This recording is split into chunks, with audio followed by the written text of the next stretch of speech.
Comment naît un narcissique? Je vais te dire un truc difficile à entendre, mais si on veut élever des enfants en confiance, sans fabriquer des adultes narcissiques, il faut vraiment qu'on commence à se regarder en face. Il n'y a pas que les enfances traumatiques qui mènent au narcissisme.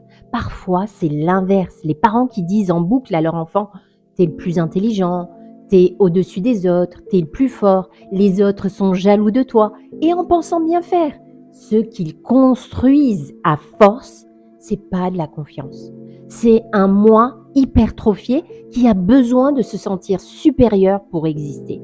Et souvent, derrière ce discours, il y a un parent en quête de reconnaissance, un parent blessé qui veut que son enfant brille pour combler ses propres manques. Et ça, c'est pas de l'amour conscient, c'est une stratégie inconsciente. Alors oui, c'est dur à entendre, mais c'est en ouvrant les yeux qu'on change l'histoire. Et les études en psychologie de développement le confirment. Survaloriser un enfant sans l'aider à traverser l'échec crée une fausse estime de soi. Peut-être un masque brillant, mais fragile à l'intérieur.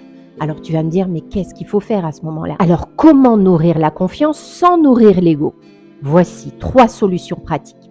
1. Valider l'effort, pas le statut. Tu t'es donné à fond au lieu de « tu es incroyable ». 2. Redonne-lui sa juste place. Tu es unique comme chaque être humain. 3. Modélise la modestie.